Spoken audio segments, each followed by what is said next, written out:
Hello friends, जय हिंद। दोस्तों, कैसे हैं आप लोग। इस लेक्चर में हम विज्ञान डिस्कस कर रहे हैं। तो क्लास सेवन्थ की विज्ञान को हम डिस्कस कर रहे हैं दोस्तों। जो एग्जाम ओरिएंटेड यानी कंपटीशन एग्जाम में जो साइंस पूछा जाता है, तो वो अपने को एक बेसिक नॉलेज क्रिएट हो सके, दिमाग में एक समझ विकसित हो सके, इसलिए हम एनसीईआरटी से डिस्कस कर रहे हैं दोस्तों। इस लेक्चर में मैं 90 नंबर का चैप्टर यानी चैप्टर अध्याय 9 डिस्कस करूंगा। मृदा के बारे में डिस्कस करूंगा दोस्तों। इसके पहले मैंने 8 लेक्चर डाल चुका हूं और क्लास 6 भी कंप्लीट करा चुका हूं। आइए शुरू करेंगे, ज्यादा देरी ना करते हुए। कंपटीशन एग्जाम की दृष्टि को यानी ध्यान में रखते हुए डिस्कस करेंगे दोस्तों। तो देखिए दोस्तों, है ना, ये चैप्टर नंबर 9 डिस्कस कर रहे हैं हम क्लास 7 का, जिसका नाम है मृदा। मृदा का मतलब होता है दोस्तों सॉइल। तो मृदा यानी मिट्टी सबसे महत्वपूर्ण प्राकृतिक संसाधनों में से एक है दोस्तों। यह पादपों की जड़ों को दृढ़ता से थामे रखकर तथा उन्हें जल और पोषण तत्वों की आपूर्ति करके उनकी वृद्धि में सहायक है दोस्तों। उनकी वृद्धि में सहायक है। यहाँ अनेक जीवों का आवास भी है। कृषि के लिए मृदा अनिवार्य है ना। कृषि के लिए मृदा अनिवार्य है। कृषि हम सभी को भोजन, कपड़ा और आश्रय प्रदान करता है दोस्तों। कृषि हम सभी को भोजन मिलता है, उससे कपड़ा और आश्रय प्रदान करता है। अतः मृदा हमारे जीवन का अभिन्न अंग है। पहली वर्षा के बाद मृदा की सौंधी गंध सदैव ताजगी भर देती है। जो सौंधी गंध आती है दोस्तों, बहुत ही प्यारी, टेस्टी, है ना। कुछ खाने का मन करता है, इस टाइप की जो टेस्ट आता है। तो पहली वर्षा के बाद मृदा की सौंधी गंध ताजगी भर देती है। समझ में आया? तो मैं नोट्स से डिस्कस करता हूँ दोस्तों, काम का। देखिए ये दोस्तों नोट्स है एनसीईआरटी की, मेरी जो कंपटीशन एग्जाम को ध्यान में रखते हुए बनाई गई थी, है ना। 6वीं से लेकर 10वीं तक की मेरी नोट्स है दोस्तों, उसको मैं डिस्कस कर रहा हूँ। अभी हम 7वीं क्लास डिस्कस कर रहे हैं। चैप्टर नंबर 9 है मृदा। पहला फैक्ट देखिए, मृदा सबसे महत्वपूर्ण प्राकृतिक संसाधनों में से एक है, ये तो आप जानते ही हैं। नेक्स्ट फैक्ट देखिए, मृदा परिच्छेदिका क्या होता है ये? तो मृदा परिच्छेदिका मृदा की अलग अलग परतों से होकर गुजरने वाली ऊर्ध्वाधर काट होती है दोस्तों। ऊर्ध्वाधर का मतलब ये ऊर्ध्वाधर ऐसी खड़ी अपन देखे होंगे, जैसे कुआं खोदते हैं अपन, तो उसमें जो खड़ा खोद रहे हैं कुआं, तो उसको बोलेंगे अपन, है ना। तो मृदा परिच्छेदिका जो है, मृदा की अलग अलग परतों से होकर गुजरने वाली ऊर्ध्वाधर काट होती है। इसे मृदा प्रोफाइल भी कहा जाता है। इसे क्या कहते हैं? मृदा प्रोफाइल भी कहा जाता है। मृदा परिच्छेदिका की परतों को संस्तर स्थितियां भी कहते हैं दोस्तों। संस्तर स्थितियां भी कहते हैं, ये पता होना, है ना।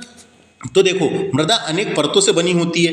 मृदा जो है अनेक परतों से बनी होती है, जैसे ये ह्यूमस, जल, मृत्तिका, बालू और बजरी, है ना। बालू और बजरी, तो इनके बारे में पता होना, इनके बारे में थोड़ा सा पता होना जानकारी के लिए। लेकिन पहले आपको बता दूं, इधर साइड एक फैक्ट लिखा हुआ है, मृदा के अध्ययन को पेडोलॉजी कहा जाता है दोस्तों। जो मृदा के अध्ययन को मृदा विज्ञान या उसका एक और नाम है पेडोलॉजी कहते हैं, या भूमि विज्ञान कहते हैं दोस्तों। या भौतिक भूगोल की एक शाखा है। मृदा विज्ञान में मृदा की उत्पत्ति, आकारिकी, वर्गीकरण, गुण, संरचना और प्रबंधन का अध्ययन किया जाता है। तो पेडोलॉजी क्या होता है? इसमें काय का अध्ययन करते हैं? मृदा विज्ञान में मृदा की उत्पत्ति कैसे हुई, उसका आकारिकी, वर्गीकरण, गुण, संरचना और प्रबंधन का अध्ययन किया जाता है। ये पता होना दोस्तों, ये पता होना, है ना। तो देखो, ये मैंने बताया था, यहाँ पे मृदा अनेक परतों से बनी होती है। सबसे पहले जो परत होती है दोस्तों, पहली परत जो ऊपर वाली होती है, उसको बोलते हैं ह्यूमस। तो ह्यूमस को अंग्रेजी में ह्यूमस ही कहते हैं। यह एक संज्ञा है दोस्तों, ह्यूमस का मतलब होता है मिट्टी का कार्बनिक पदार्थ। होता है। यह गहरा भूरा और काले रंग का होता है। यह मिट्टी में मौजूद मृत पौधों और जानवरों के अवशेष से बना होता है। उसे ह्यूमस कहते हैं, याद रखना है। क्या बताया? कभी पूछा है, मिट्टी में मौजूद मृत पौधे और जानवरों के अवशेष से बना होता है, जिसे ह्यूमस कहते हैं। उसके बाद बात करते हैं अपन जल की, है ना। दूसरे नंबर में जल आया। तो मिट्टी में मौजूद पानी को मृदा जल कहते हैं दोस्तों। या मिट्टी के छिद्रों में मौजूद पानी और मिट्टी के कणों द्वारा अवशोषित पानी होता है। मृदा जल पौधों के लिए जल का मुख्य स्रोत होता है दोस्तों, एक प्रकार का।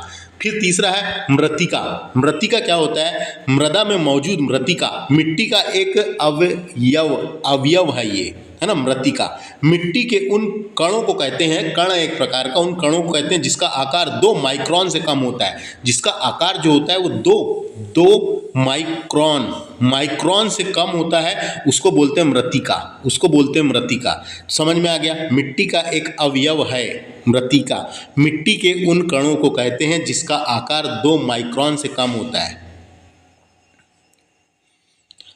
जिसका आकार जो है 2 माइक्रोन से कम होता है। मृत्तिका को क्ले भी कहते हैं, इसको क्या बोलते हैं? क्ले, इसी को क्ले कहा गया है ना, इसको मृत्तिका को क्ले भी कहते हैं। मृत्तिका से बने मिट्टी के उत्पादों का इस्तेमाल कई तरह के कामों में किया जाता है दोस्तों।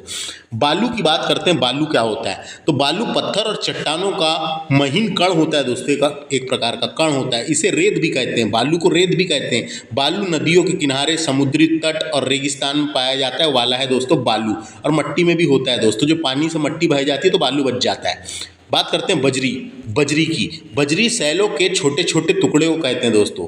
बजरी जो है वो सैलों यानी चट्टानों, सैलों के छोटे छोटे टुकड़े को कहते हैं। इसे कंकड़ भी कहा जाता है ना, कहते हैं। यह ढीली चट्टान सामग्री होती है ना, ढीली चट्टान सामग्री होती है। बजरी का इस्तेमाल निर्माण कार्यों में किया जाता है ना, बजरी का इस्तेमाल निर्माण कार्यों में किया जाता है, तो ये याद रखना है इसकी परत के बारे में। मृदा अनेक परतों से बनी रहती है, सबसे पहले ह्यूमस, फिर जल आ गया, उसमें मृत्तिका, बालू और बजरी।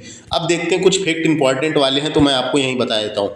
मृदा में उपस्थित सड़े गले और जैव पदार्थ ह्यूमस कहलाते हैं, है ना, ह्यूमस कहलाते हैं। तो मैंने बताया था ना ह्यूमस क्या होता है। ह्यूमस एक यानी ह्यूमस मिट्टी का कार्बनिक पदार्थ होता है। यह गहरा भूरा और काले रंग का होता है। मिट्टी में मौजूद मृत पौधों और जानवरों के अवशेष से बना होता है। तो वही तो लिखा है यहाँ पे, मृदा में उपस्थित सड़े गले जैव पदार्थ को ह्यूमस कहते हैं, याद रखना है।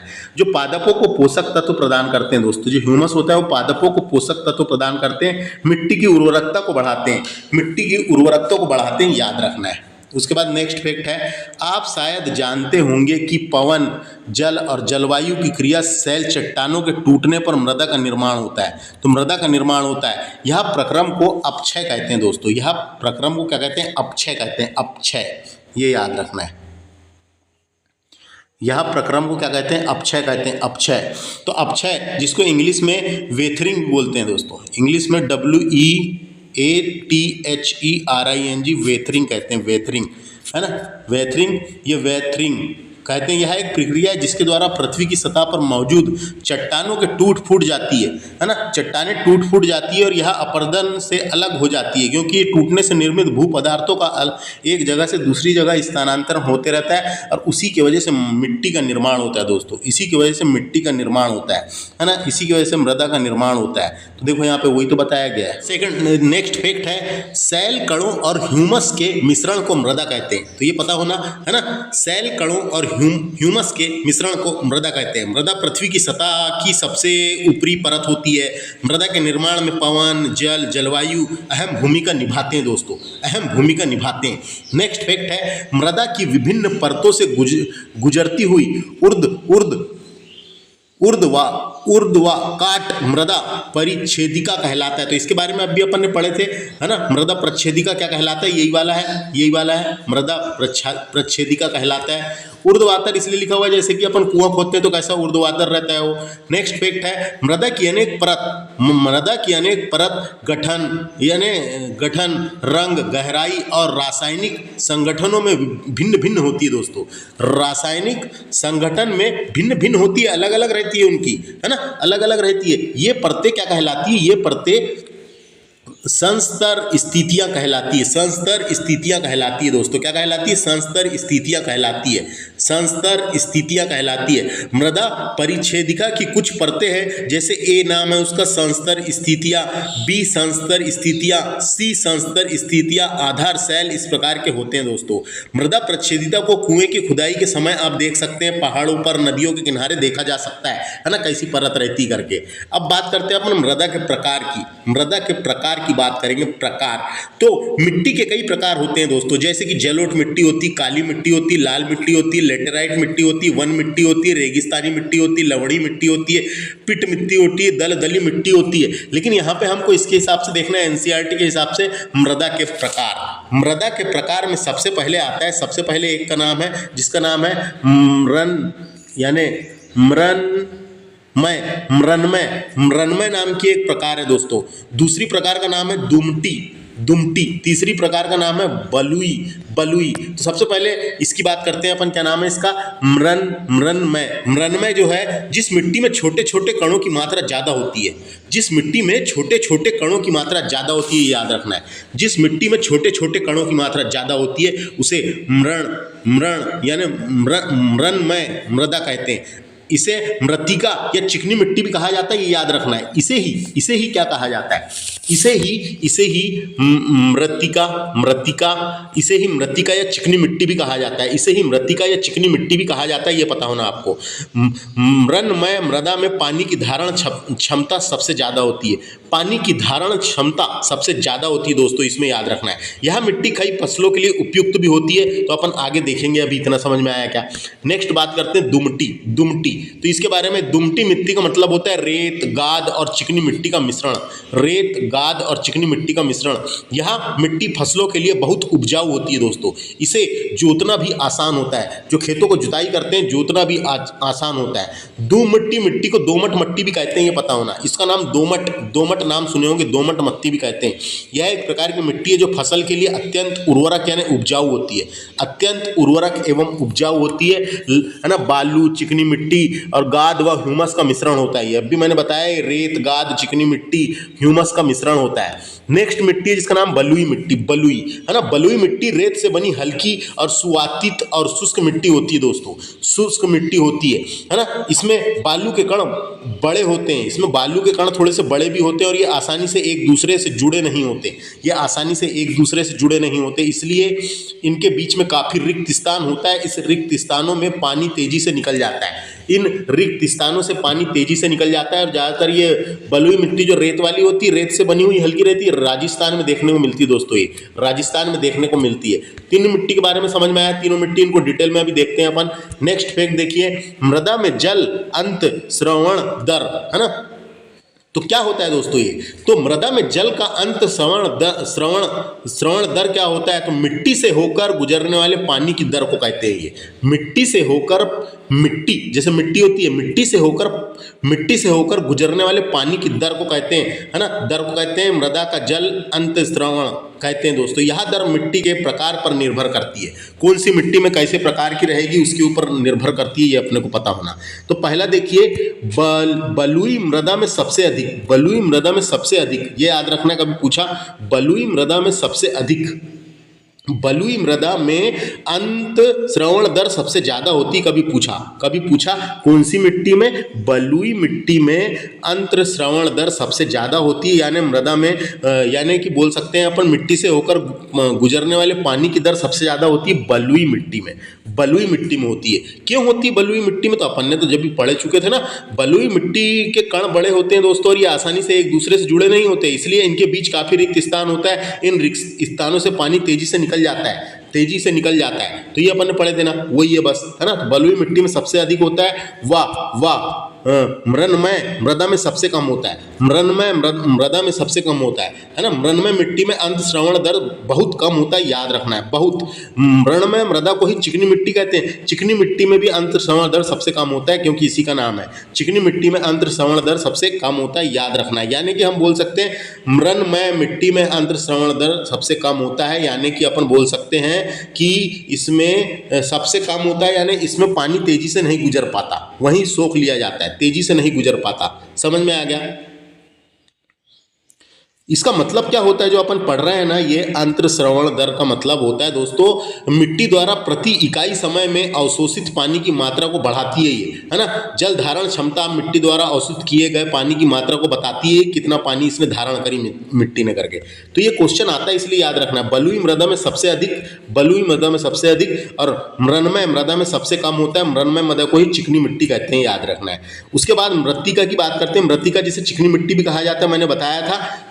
मृन्मय मृदा को ही मृत्तिका कहते हैं और इसे ही चिकनी मिट्टी भी कहा जाता है। और दोमट मृदा जो है, ये दोनों मृदा में गेहूं चना धान के लिए उपयुक्त है। गेहूं चना धान के लिए उपयुक्त है ये मिट्टी, ये याद रखना है। ये इसके लिए उपयुक्त है मिट्टी। जब भी तो मैंने बताया था आपको देखो यहाँ पे दोमट लिखा है, दोमट को ही दोमट मिट्टी का मतलब होता है जैसे इसमें एक प्रकार की मिट्टी है जो फसलों के लिए अत्यंत उर्वरक उपजाऊ होती है, अत्यंत उर्वरक उपजाऊ होती है, इसलिए गेहूं चना धान के लिए उपयुक्त होती है ना, उपयुक्त होती है दोस्तों, याद रखना है, याद रखना है। और याली मृदा जो है ये मृतिका, जिसे अपन क्या बोले थे, मृन्मय मृदा, ये भी जो चिकनी मिट्टी है ये भी होती है, इसके लिए फसल के लिए उपयुक्त, फसलों के लिए उपयुक्त होती है, इसलिए दोनों मिट्टी का नाम यहाँ पे लिखा हुआ है, याद रखना है। कपास के लिए दोमट मृदा में उगाया जाता है। कभी पूछा कपास कहाँ उगाया जाता है, तो ये तो सबको ही पता है दोस्तों, कपास की खेती के लिए काली मिट्टी, कपास की खेती के लिए कौन सी, काली मिट्टी उपयुक्त है, काली मिट्टी उपयुक्त है, काली मिट्टी उपयुक्त है ना। काली मिट्टी को रेगूर मिट्टी के नाम से भी जाना जाता है, रेगूर मिट्टी के नाम से भी काली मिट्टी को जाना जाता है ना। लेकिन यहाँ पे क्या लिखा हुआ है, दोमट मिट्टी। तो आपको बता दूं, कपास की खेती के लिए काली मिट्टी, जलोढ़ मिट्टी, लाल रेतीली मिट्टी, दोमट मिट्टी और चिकनी मिट्टी सबसे अच्छी मानी जाती है, इसलिए यहाँ पे याली मिट्टी का नाम दिया है, क्योंकि काली मिट्टी का नाम यहाँ पे नहीं दिया हुआ है, इसलिए यहाँ पे दोमट मिट्टी का नाम दिया हुआ है, याद रखना है। नहीं तो कपास की खेती के लिए काली मिट्टी भी इंपॉर्टेंट है, दोमट मिट्टी भी इंपॉर्टेंट है ना, अच्छी फसल होती है। काली मिट्टी में कपास की खेती सबसे अच्छी होती है, सबसे ज्यादा और सबसे अच्छी होती है, लेकिन याली मृदा में भी होती है। कभी ऐसे नाम दिया काली सफेद, ऐसा नाम नहीं दिया, और ऐसा नाम दिया तो दोमट, दोमट मिट्टी याद रखना है, दोमट मिट्टी है ना, दोमट मिट्टी भी बोलते हैं इसको। नेक्स्ट है सैल कणों के अतिरिक्त मृदा में होता है, तो सैल कणों के अतिरिक्त मृदा में क्या होता है, तो खनिज होते हैं है ना, जैव पदार्थ होते हैं, वायु होती है और जल होते हैं, ये सब होते हैं दोस्तों। सैल कणों के अतिरिक्त मृदा में क्या क्या होता है, तो खनिज होता है, जैव पदार्थ, वायु, जल होते हैं दोस्तों। जल धारण क्षमता सबसे अधिक होती है, तो मैंने बताया था जल धारण क्षमता की बात हो रही है, यहाँ पे जल धारण क्षमता की बात हो रही है, जल कौन सी धारण कर रही है, यहाँ इसकी बात नहीं हो रही है, यहाँ इसकी बात नहीं हो रही है कि मिट्टी से होकर गुजरने वाले पानी की दर की बात नहीं हो रही है, यहाँ पे धारण करने की बात हो रही है ना। यहाँ पे मिट्टी से होकर गुजरने वाले पानी की दर की बात नहीं हो रही है, यहाँ धारण करने की बात हो रही है, तो धारण करने की बात आएगी तो इसका नाम लगाना है। जल धारण करने, जल धारण क्षमता सबसे अधिक होती है मृन्मय मृदा में, जिसे चिकनी मिट्टी कहते हैं, मृन्मय मृदा में जिसे चिकनी मिट्टी कहते हैं, इसी का नाम ये था, देखो ये इसी का नाम था मृत्तिका है ना, मृत्तिका, इसी का नाम था मृत्तिका। तो अपन ने यहाँ पढ़े थे कि मृन्मय मृदा में सबसे कम होती है, तो क्या होती है, तो ये होती है, इसका मतलब था मिट्टी से होकर गुजरने वाले पानी की दर कम होती है, लेकिन धारण मृन्मय मृदा में सबसे कम होती है पानी से गुजरने वाली, तो कम होएगी जब भी तो धारण करेगी, कम होएगी जब भी तो धारण करेगी। समझ में आया कुछ, मिट्टी से होकर गुजरने वाले पानी की दर जो है वो कम होएगी जब तो उसको धारण करके रखेगी, इसलिए इसका आंसर क्या है यहाँ पे, ये इसका जल धारण क्षमता सबसे अधिक किसमें होती है, मृन्मय मृदा में, जिसे चिकनी मिट्टी भी कहते हैं, जिसे मृत्तिका भी बोलते हैं, याद रखना है। मिट्टी का निर्माण कैसा होता है, मृदा का निर्माण, इसको थोड़ा सा पढ़ लेते हैं अपन, मृदा का निर्माण कैसे होता है करके, है ना।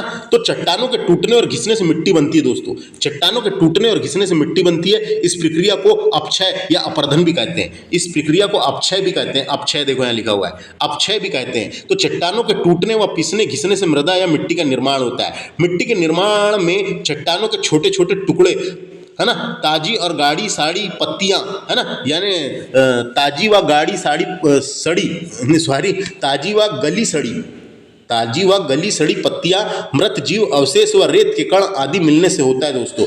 मृदा की ऊपरी परत में बनने में कम से कम 300 से 800 साल लग जाते हैं दोस्तों, 300 से 800 वर्ष तक लग जाते हैं। मृदा के इस निर्माण की प्रक्रिया को ही अपक्षय कहा गया है, अपक्षय कहा गया है, अपक्षय कहा गया है, समझ में आ गया, अपक्षय कहा गया, देखो वहीं लिखा हुआ है यहाँ पे है ना।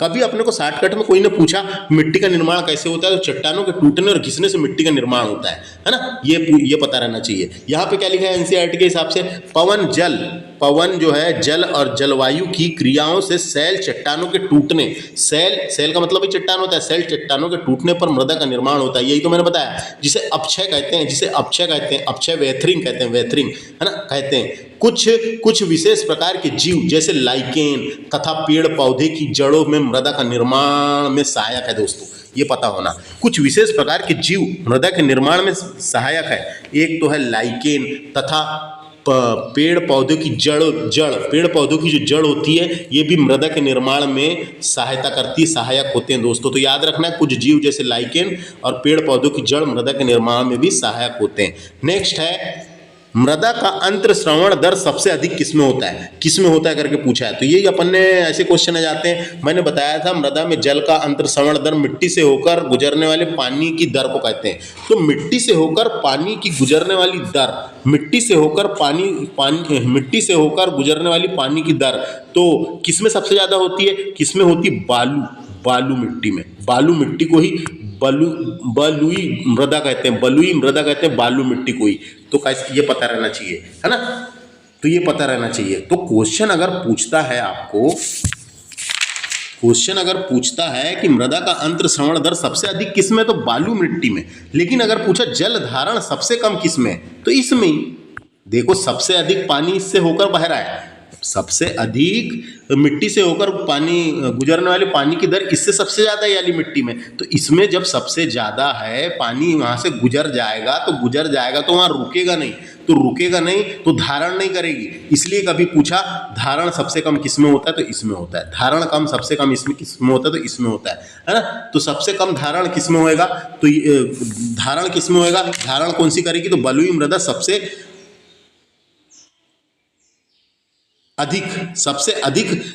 अधिक मिट्टी से होकर गुजरने देगी पानी को, लेकिन धारण सबसे ज्यादा करेगी यही। समझ नहीं आ रहा होगा आपको। बलुई मृदा में सबसे अधिक क्या होती है, बलुई मृदा में सबसे अधिक मिट्टी से होकर गुजरने वाले पानी की दर होती है। लेकिन धारण पूछा कभी, धारण तो सबसे कम धारण यही करती है, काहे कि गुजर जाएगी तो धारण कम करेगी क्या नहीं, है कि नहीं। तो ये समझ में आया। नेक्स्ट फैक्ट है, मृदा का अंतर्श्रवण दर सबसे कम किसमें होता है, ये सबसे ज्यादा था, ये सबसे कम किसमें होता है, चिकनी मिट्टी में होता है, जिसे मृण्मय मृदा भी कहते हैं। चिकनी मिट्टी में होता है, मृण्मय मृदा भी कहते हैं, मृण्मय मृदा भी कहते हैं। तो समझ में आया। तो ये क्या होगा, सबसे कम यानी मिट्टी से होकर गुजरने वाले पानी की दर सबसे कम होगी, धीरे धीरे गुजरेगी, जल्दी नहीं गुजर पाएगी। तो जल्दी नहीं गुजरेगी तो धारण क्षमता ज्यादा रहेगी ना, इसलिए याद रखना है जल धारण क्षमता सबसे अधिक किसमें, तो यही वाली मिट्टी में, चिकनी मिट्टी या फिर मृण्मय मृदा में। समझ में आ गया। ऐसे क्वेश्चन आएंगे इसलिए बताया।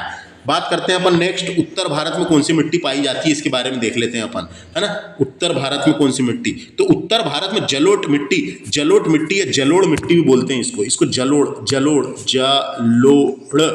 जलोढ़ मिट्टी पाई जाती है दोस्तों। यह मिट्टी उत्तर भारत के कई राज्यों में पाई जाती है, जैसे कि पंजाब हो गया, हरियाणा, उत्तर प्रदेश, बिहार। जलोढ़ मिट्टी भारत में पाई जाने वाली व्यापक मिट्टी है दोस्तों। और पूछा भारत में सर्वाधिक कौन सी मिट्टी पाई जाती है, तो यही मिट्टी जिसका नाम है जलोढ़ मिट्टी।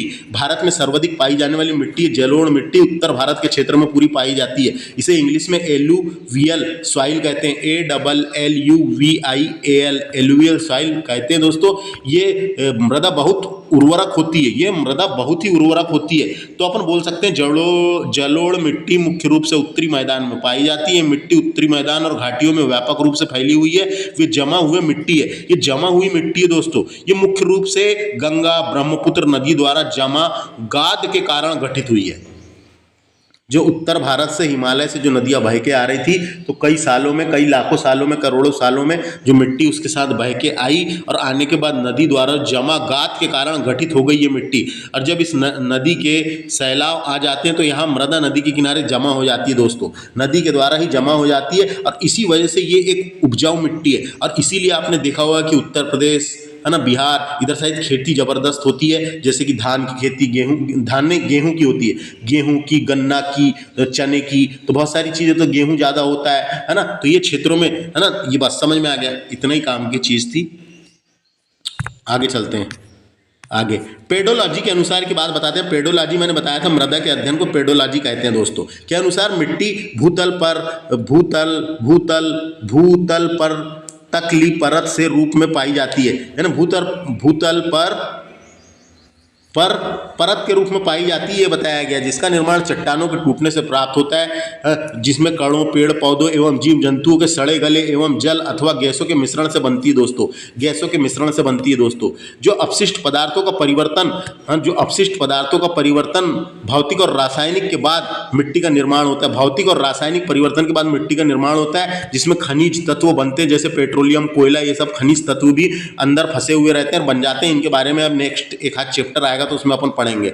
मृदा यानी मृदा के कणों के प्रकार के बारे में दिया गया है कि मृदा के कणों के प्रकार कैसे होते हैं उसके बारे में भी पता होना। तो चिकनी मिट्टी होती है जिसे क्ले कहते हैं दोस्तों, चिकनी मिट्टी को क्या कहते हैं, क्ले। तो मिट्टी में पाए जाने वाले कणों के प्रकार होते हैं जैसे बजरी हो गया, कंकड़ हो गया, रेत हो गया, गाद हो गया, चिकनी मिट्टी जिसे क्ले कहते हैं। सबसे पहले बात हो रही है चिकनी मिट्टी की जिसको क्या कहते हैं, क्ले, जिसको कहते हैं क्ले।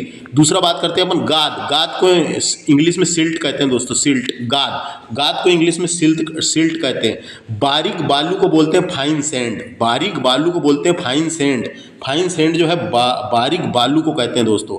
मोटी बालू को कहते हैं कोर्स सैंड, मोटी बालू को कहते हैं जो मोटी गिट्टी टाइप की बन जाती है उसको बोलते हैं कोर्स सैंड, है ना। सीला या बजरी को कहते हैं ग्रेवल सैंड, ग्रेवल स्टोन कहते हैं, स्टोन यानी पत्थर, है ना। सीला और बजरी को कहते हैं ग्रेवल स्टोन कहते हैं। तो ये समझ में आ गया मिट्टी के कणों को आकार पर 3 समूह में बांटा गया, जैसे रेत हो गया, गाद हो गया, चिकनी मिट्टी हो गया, 4 समूह 5 समूह इसमें बांटा गया है। मिट्टी के कणों को नंगी आंखों से नहीं देखा जा सकता, बहुत छोटे जो कण होते हैं। रेत के कण सबसे बड़े और मिट्टी के कण सबसे छोटे होते हैं दोस्तों। रेत, है ना, मिट्टी के कण रेत के कणों से 1000 गुना, ये सब काम की चीज़ नहीं है। बस समझ में आ गया, ये याद रखो इंग्लिश नाम, ये इंग्लिश नाम और हिंदी नाम। बात करते हैं सोहागपुर क्षेत्र जो मध्य प्रदेश के शहडोल तरफ आता है दोस्तों, शहडोल जिले की तरफ आता है। सोहागपुर कोयला क्षेत्र सुने होंगे आपने, है ना। सोहागपुर की कोयले की खदान सुने होंगे। तो कोयला क्षेत्र है एक प्रकार का जो फेमस है, वहाँ पे एक प्रकार की मिट्टी निकलती है दोस्तों, वहाँ पे एक प्रकार की मिट्टी निकलती है। तो आपको बता दूं मध्य प्रदेश के सोहागपुर नामक स्थान में जो है यहाँ की इस जगह की बनी हुई सुराही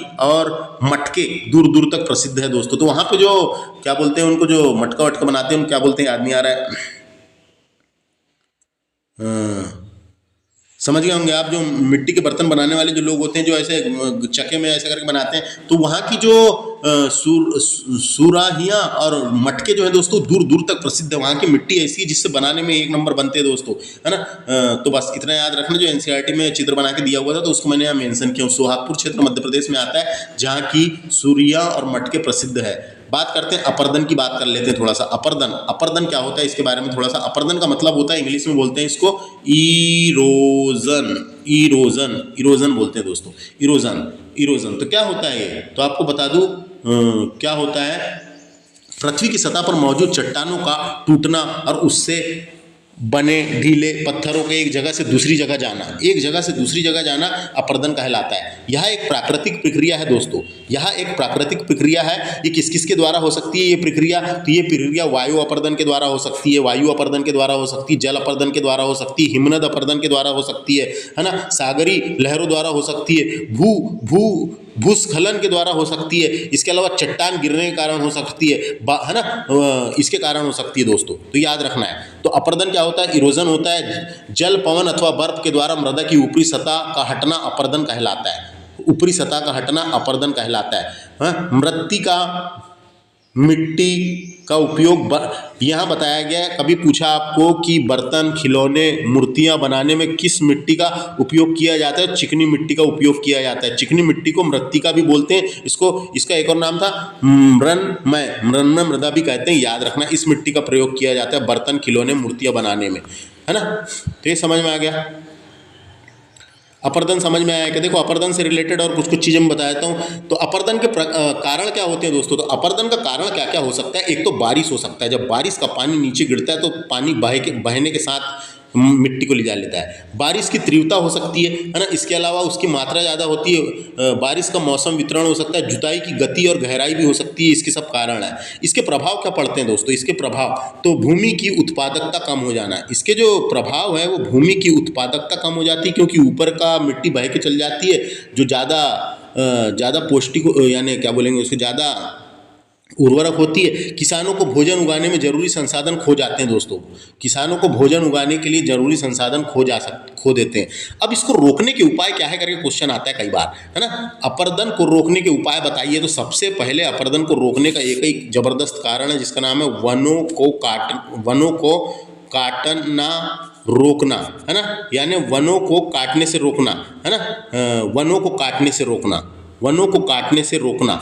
वनों को काटेंगे नहीं तो उसकी जड़ नीचे बनी रहेगी, मिट्टी पकड़ के रखती है, तो मिट्टी जब पकड़ के रखती है तो बारिश होगी चाहे कुछ भी होगा तो मिट्टी पकड़ के रखेगी, तो मिट्टी को छोड़ेगी नहीं, तो मिट्टी बह के इधर उधर नहीं जाएगी, है ना। तो कभी पूछा मृदा अपरदन का कारण क्या है, तो वनों की कटाई, है ना। दूसरा, वनीकरण को बढ़ावा देना, है ना, यानी इसका उपाय क्या है, तो वनों की कटाई की वजह से होता है, वनों को बढ़ावा देना, है ना।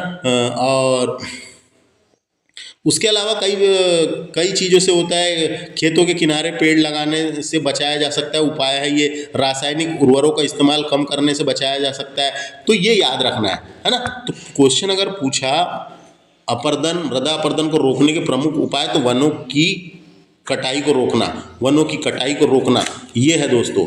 और अगर को भी पूछा कि मृदा अपरदन कैसे बचाया जा सकता है, तो पेड़ लगा के, है ना। कभी पूछा मृदा अपरदन को कैसे बचाया जा सकता है, तो पेड़ लगा के, है ना। पेड़ लगा के, पेड़ लगाना याद रखना है। पेड़ लगाएंगे ज़्यादा से ज़्यादा।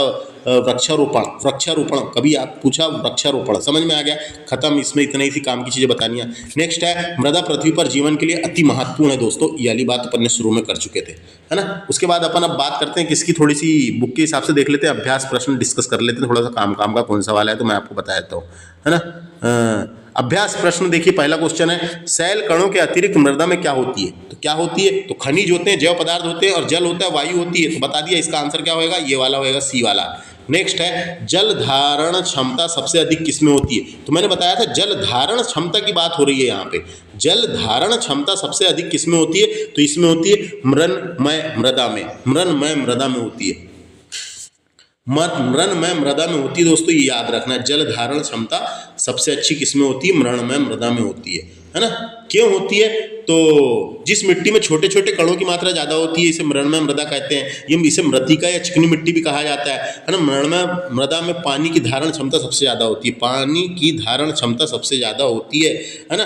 पानी की धारण क्षमता सबसे ज़्यादा होती है, पानी की धारण क्षमता सबसे ज़्यादा होती है, ये याद रखना है। पानी की धारण क्षमता सबसे ज़्यादा होती है, पानी की धारण क्षमता सबसे ज़्यादा होती है। और कभी पूछा मृदा का अंतर्स्रवण दर सबसे कम किसमें होता है, तो इसी में होता है, इसी में होता है। अगर पूछा अंतर्स्रवण दर किसमें सबसे कम होता है, सबसे कम होता है इसमें। और पानी की क्यों सबसे कम होता है, क्योंकि पानी चिकनी मिट्टी होती है दोस्तों, तो इससे पानी जल्दी से गुजर नहीं पाता, तो जल को जल्दी धारण कर लेता है। तो जल धारण क्षमता किसमें होती है, तो ये याद रखना, खत्म। नेक्स्ट है, कौन सा इंपॉर्टेंट है, बताने लायक है, जीवों को आवास देने, ये सभी प्रकार की मृदा की ऊपरी परत गहरे रंग की होती है, बलुई मृदा की मध्य परत। और ये देख लो आप, इसके आंसर ये है। उसके बाद देखते हैं अपन कौन सा समझाने लायक है, ये वाला याद रखो, मृणमय मृदा में गेहूं, है ना। जल धारण क्योंकि जल की आवश्यकता होती है, क्योंकि जल धारण क्षमता अधिक होती है, अच्छी होती है। ये हो गया, ये अंतर बताना है, ये सब काम का नहीं है अपने कंपटीशन एग्जाम के हिसाब से, है ना। ये वाले दोनों चीज़ बता दिया मैंने, है ना। और कौन सा इंपॉर्टेंट लग रहा है यहाँ पे, ये उत्तर भारत से अनेक नदियों, हिमालय के निकलने के बहती हुई नदियों का अनेक पदार्थ, ये बताया गया है, इसमें कुछ नहीं है। तो जलोढ़ मिट्टी पाई जाती है कहाँ पे, एलुवियल साइल, उत्तर भारत में, पढ़ लो इसको, खत्म। इस तरीके से ये लेक्चर हमारा समाप्त हुआ। नेक्स्ट लेक्चर में मिलते, धमाकेदार तरीके से डिस्कस करेंगे चैप्टर नंबर 10। धन्यवाद।